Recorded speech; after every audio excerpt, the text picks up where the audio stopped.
आषाढी एकादशी निमित्त टाकळी टेत पालखी सोहळा new English school and junior college व आर्या पब्लिक स्कूल टाकळी टे प्रशालेमध्ये काल विद्यार्थी पालक वारकरी संप्रदायातील मंडळी सर्व पदाधिकारी तसेच ज्येष्ठ नागरिक माता भगिनी व प्रशालेजवळील सर्व ग्रामस्थांच्या समवेत आषाढी एकादशी निमित्त पालखी सोहळा संपन्न झाला।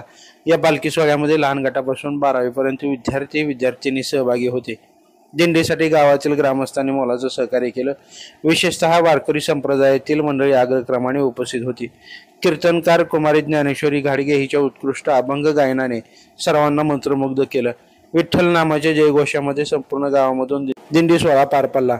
हा कार्यक्रम यशस्वी करण्यासाठी प्रशालेचे मुख्याध्यापक आणि त्यांच्या मार्गदर्शनाखाली सांस्कृतिक विभागाच्या वतीने उत्तम नियोजन करण्यात आलं होतं। विठ्ठल रुक्मिणी, संत तुकाराम, संत ज्ञानेश्वर, तुळशी वृंदावन घेऊन मुली, टाळकरी मुले, ग्रामस्थ पालखी सोहळ्यामध्ये सहभागी झाले होते। ताज्या घडामोडी जाणून घेण्यासाठी लाईव्ह महाराष्ट्र झोन न्यूजच्या यूट्यूब चॅनलला सबस्क्राईब करा, तसेच बेल आयकॉनवरती क्लिक करा।